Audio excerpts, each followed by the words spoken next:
Hello everybody, Mike from the Rewatch Project with Hannah and Mike podcast here, and I'm back with another Doctor Who reaction. I'm a lifelong Star Trek and Star Wars fan watching classic Doctor Who for the first time, and I have reached the fourth part of the Reign of Terror series, namely the Tyrant of France, and I believe that I'm watching an animated version of this episode. I know that there have already been a number of episodes, notably the rather wonderful Marco Polo miniseries that has been lost to time due to the rather unforward-thinking practices of 1960s British Broadcasting Corporation.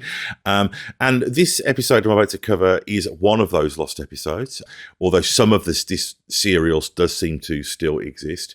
And there is a reconstruction of this one, but I did notice there was an animated version, and I know that they've done this for a number of these episodes. So I thought, just in the name of variety and really kind of extending out this Doctor Who journey, I would take a look and see what one of these animated versions is like. I understand they are pretty rudimentary, so I am not expecting a Pixar production. But let's get into this. Quick reminder, though, that I do appreciate feedback. Please do leave comments here on the YouTube channel, or alternatively, you can email me at rewatchprojectpodcast@gmail.com. And you can also go to our YouTube channel to check out all of the other content, including said podcast, where my wife Hannah and I go back and rewatch some of our favourite TV shows. But this is not a rewatch, this is a first time watch. So let's see part 4 of the Reign of Terror, the Doctor Who miniseries in animated form. Let's do this. Can Citizen Lamet in...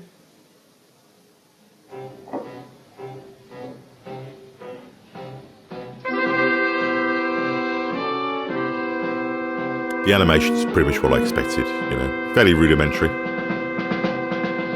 Gets the job done though, by the look of it.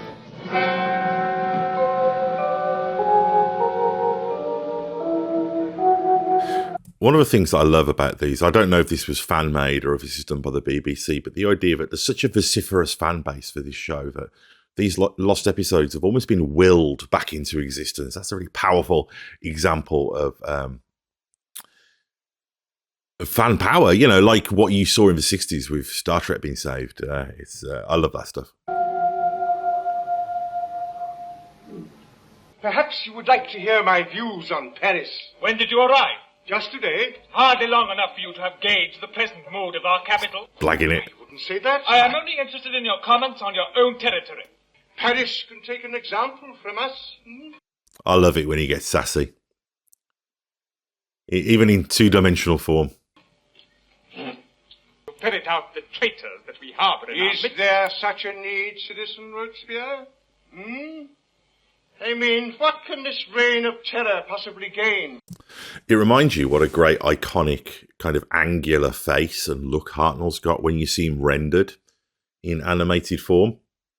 You know, I mean, this idea of Doctor Who being iconic, you know, like all of the different Doctors have got their looks. You know, you've got Baker with the scarf, you've got Peter Davison with his, you know, cricket fatigues. I don't know what the word is. And Hartnell had a great iconic look, you know, his face and his hair and his costuming is extreme, sets that iconic precedent. And when you see it rendered here in animation, it really drives the power of and angularity of his design and recognition and silhouette of him, you know, is really immediately recognizable. And that was a very smart, forward-thinking move at the time. For every opponent you put to the guillotine, 2 more will spring up. I think you have said enough, citizen. Oh, you do you? Let him speak, Lamet. Oh, you What he do, says do is you? true. My enemies do multiply. He is only warning me of the dangers I face. Do you think I want this carnage? 342 executions in 9 days in Paris alone. What a memory I shall leave behind if this thing lasts. It's not a great legacy.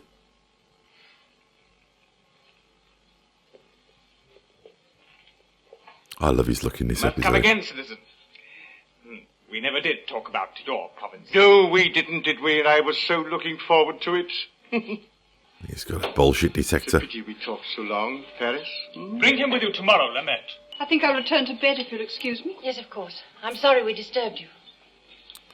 The likenesses are pretty good. I don't know whether they did a rotoscopy thing on this, you know, traced on the existing pictures, but you know, you can tell who everybody is. I shall need time to arrange for the physician. Shall see you tomorrow.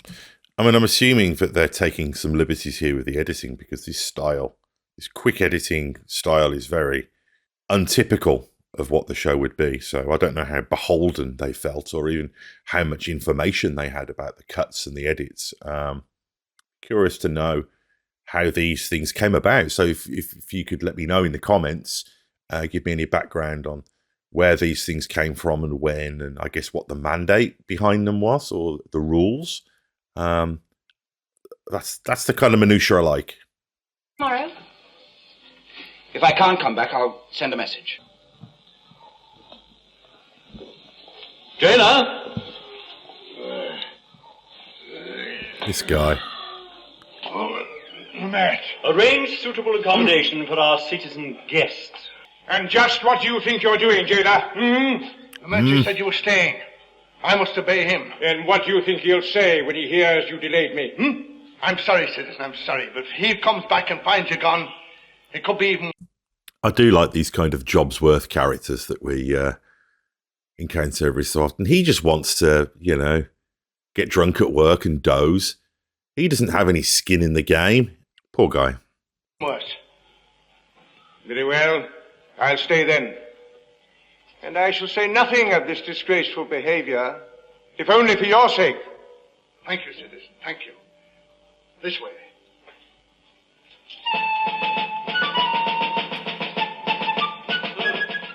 Your story is that this white-haired old gentleman exchanged clothes and this ring, and that you also gave him writing material. And the sash, citizen. It was when he took the insignia of a regional officer of the provinces that I became, suspicious. Yes, so you said. Of course, I realize it may be nothing, but it was my duty to report it. You did well, citizen. Will you be keeping the ring and the clothes, citizen? They may be needed as evidence. Oh, yes. Of course, you realize they were part of the exchange. I'm a poor man, citizen, and normally I'd have thrown him out of my shop. This should more than compensate. Thank you, citizen. Leon not here? No, he had to leave. He's arranging for Susan to see a doctor. Ian! Barbara.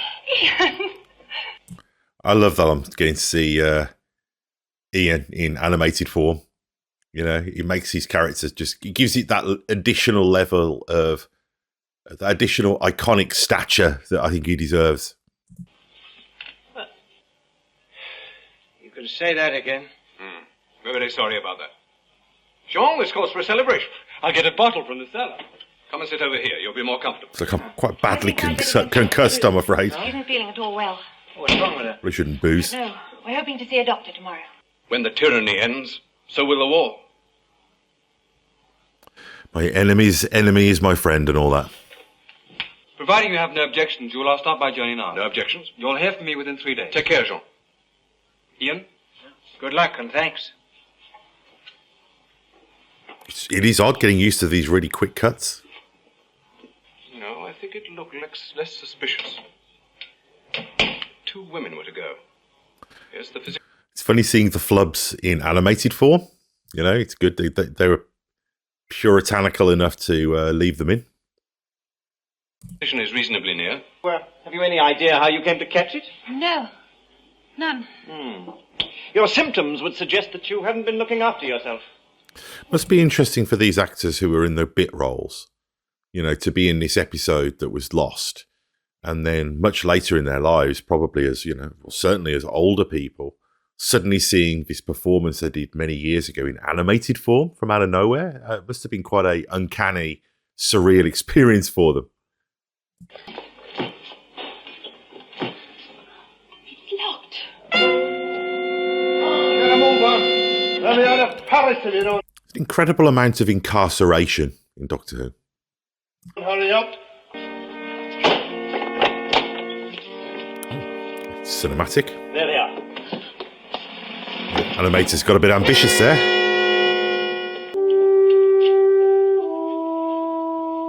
So, you thought you'd escaped? Well, we're not as big a fools as you take us for. This guy's like, what a week. What a work week I'm having. I mean, we all have weeks like that, don't we? Yeah, it is just a vision of put uponness, this poor guy. Lemaitre.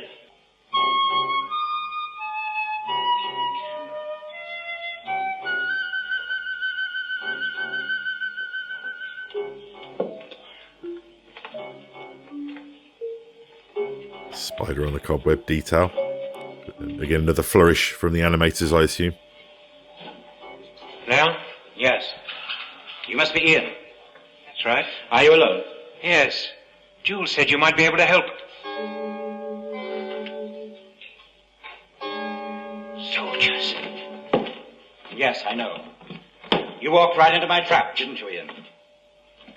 Okay, so we'll get to a bargain of necessity next time. So, yeah, that's interesting because obviously this is in animated form. And I guess looking at this from a Star Trek fan's perspective, the closest equivalent is that when they were remastering the original 1960s series, they redid the special effects for a number of reasons. One, I think to modernize it, to try and make it more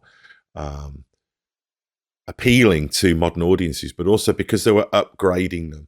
The way that the optical work was done made it very difficult for them to upgrade the special effects or any shots that had optical elements with the same level of fidelity that just a shot of somebody sat at their station on the Enterprise would have. And they were quite purist about that. You know, they did zhuzh it up a little bit, but they kept to the timings of the episodes, of the shots, and they didn't really do anything that was, I guess, egregiously outside of the established aesthetic of the show. I don't know whether that same level of control is being shown here. And I don't know whether they even had the information to be able to accurately mirror what was on from a timings of shots perspective. Because like I say, there's many moments in this episode that are very quick cut in a way that I would not expect the real show have been. So I don't know whether that was just a choice or their best guess or not. But what it did do is it did give this a uniqueness as a viewing experience. It had a different energy and pace to it. And it's a fun storyline. You know, it is very much this